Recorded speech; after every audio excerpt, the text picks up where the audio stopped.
say this real quick. It's all Hollywood is coming to an end. All that's coming to an end.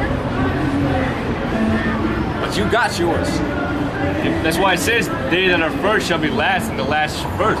You already got yours in this wicked society.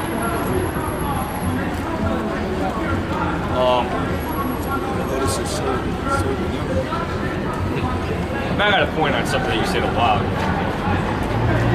Is that it on the precept? Oh, yeah, I'll keep reading because it says, woe unto you that are full, for you shall hunger.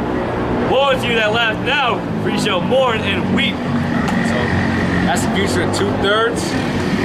That's the future of basically everybody who's got the spirit of not giving a shit, man, about what the Lord's getting ready to do. All right, having an I don't care attitude, live it up, party. Anybody who's in that spirit, you're gonna be destroyed. All right. In other nations, they don't got no hope any damn. So they might as well live it up because their kingdom's coming to an end anyway. It is Amos 6:1. Woe to them that are at ease in Zion, and trust in the mountains of Samaria, which are named sheep of the nations, to whom the house of Israel came. I'm just back to you. No, I don't think that's what I'm saying is the spirit anyway. I don't know if someone can bring this out, but I got so we're talking about the nuclear war. This out of scientific facts in the Bible. It's Edomite that wrote this book. You know, there's some bones in it, but it's actually got like a lot of meat in it. Now, one of the things they have here is the Bible and nuclear war.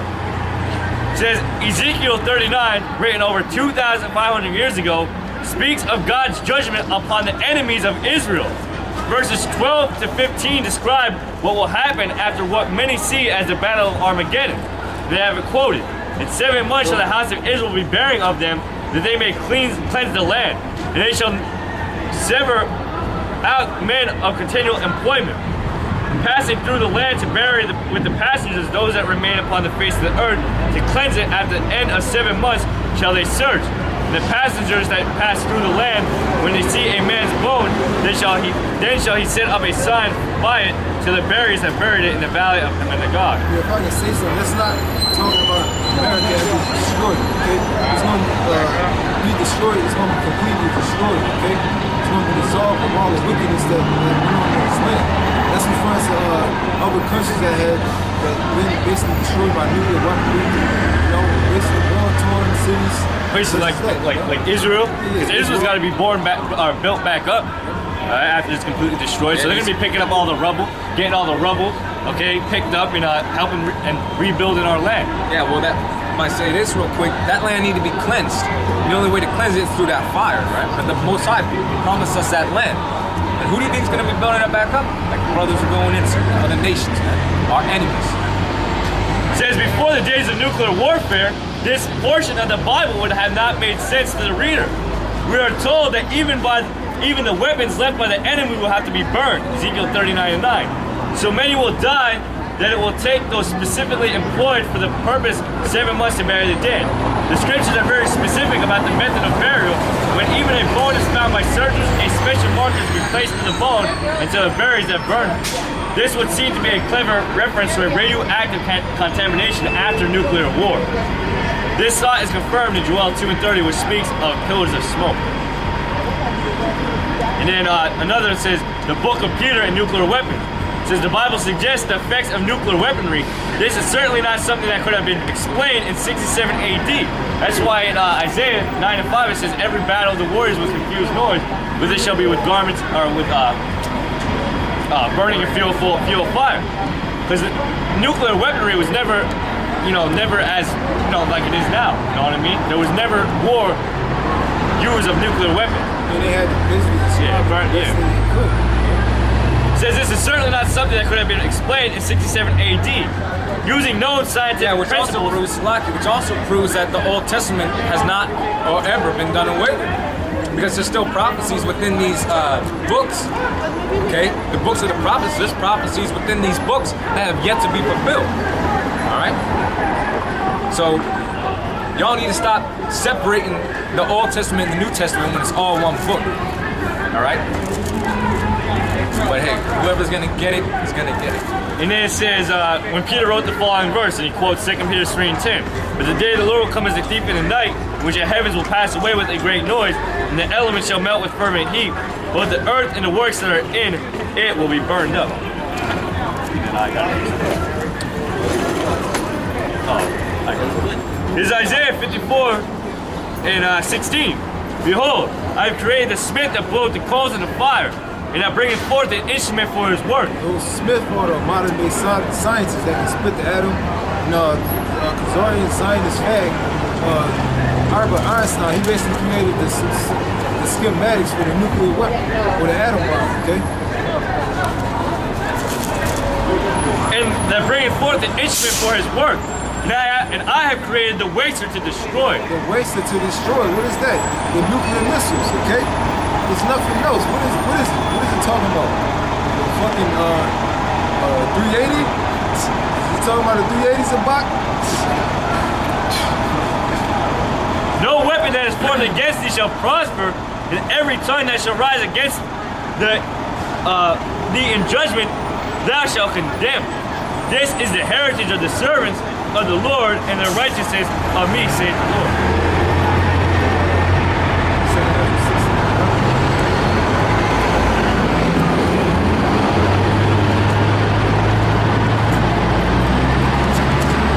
Second Ezra 16, verse 11. The Lord shall threaten, and who shall not be utterly beaten to powder at his presence. So the Lord shall threaten, and who shall not be utterly beaten. The Lord shall threaten, and who shall not be utterly beaten to powder at his presence. The Lord's all love, right? Yeah, right. And he said he shall threaten. He's gonna beat you to fucking powder, man. He's gonna vaporize your ass. And what instrument he's gonna do that? Well, we're gonna receive those spiritual powers. He can do it like that. But he can do it with the nuclear missiles. Let's see these pastors. No, I was just saying, let's see these pastors make a song and dance about that. That the Lord's gonna utterly beat you to powder.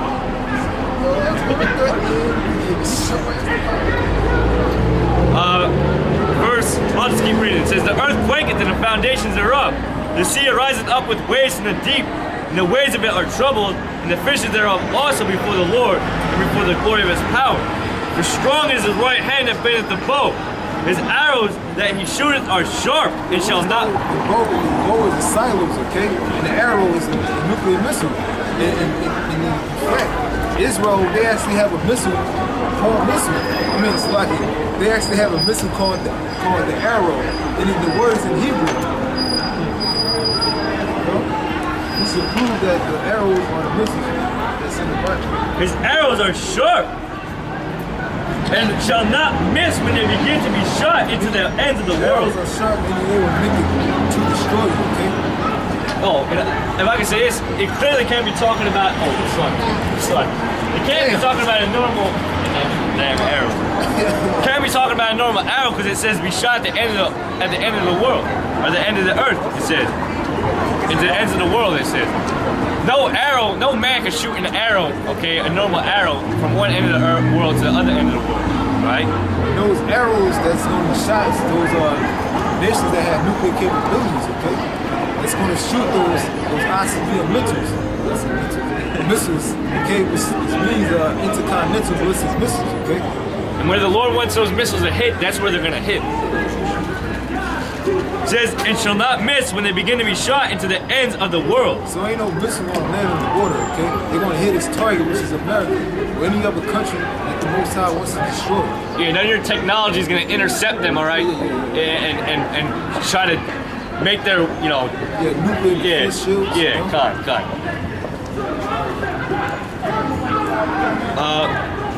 It says, "Behold, the plagues are sent and shall not return again until they come upon the earth. The fire is kindled and shall not be put out till it consume the foundation of the earth." What is that? That part of the earth is America, okay? It said that the fire is kindled and shall not be put out until America is completely destroyed. And that's what it speaks of about the smoke, the torment, and sin it up, forever and ever. Like as an arrow which is shot of a mighty archer returneth not backward, even so the plagues that shall be set upon earth shall not return again. Let's keep reading. I got Job 20. This is Job chapter 20, verse 4. Knowest thou not this of old, since man was placed upon earth, that the triumphing of the wicked is short? The triumph of the so-called white man is short. You think it's like the scriptures say, Psalms 49, and think they're going to endure forever. Think the kingdom will last forever. It says, in the joy of the hypocrite, but for a moment, though his excellency mounts up to the heavens, and his head reach onto the clouds. Excellency, he does.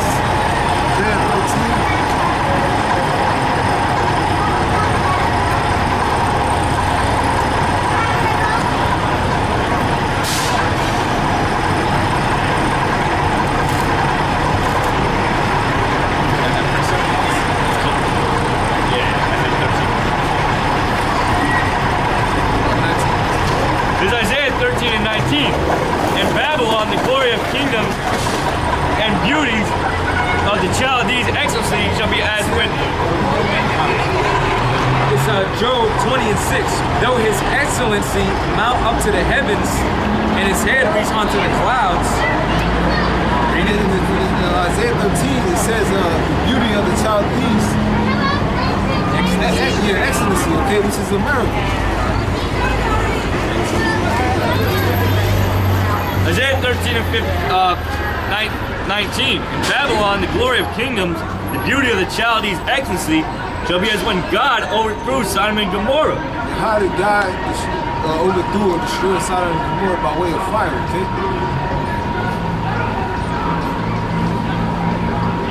Oh, no. It shall never be inhabited, neither shall it be dwelt in from generation to generation. Neither shall the Arabian pitch tent there, neither shall the shepherds make their fold there. So when America's destroyed, ain't nobody gonna come back to it, okay? It said when America's destroyed, he ain't gonna be tell which places, New York, Philadelphia, Montana, California, Texas, okay? You ain't gonna go see no Grand Canyon, okay? It's Job 20 and 6. Though his excellency mount to the heavens, and his head reach unto the clouds, yet he shall perish forever like his own dung. Like your own shit, man. The Most High, he compared your kingdom to fucking shit. That's what it is. It's a piece of shit. It's an abomination full of witchcraft and wickedness. Okay? They which have seen him shall say, where is he? He shall fly away as a dream, and shall not be found. Wait a minute. What's the model of American dream? Yep. And what's that dude, George Carlin? He said, if you believe in American, the only reason you can believe in American dream is you have to be sleeping with it. Job 20 and 8. He shall fly away as a dream, and shall not be found. So it's gonna come a day where we ain't gonna see none of you so-called white people. Because you're gonna be annihilated or exterminated from the face of the earth, man. Yea, he shall be chased away as a vision of the night. That's right, because this ain't no fucking dream, man. This is a fucking nightmare that we're living. Alright? This place is full of wicked, like the brother was saying.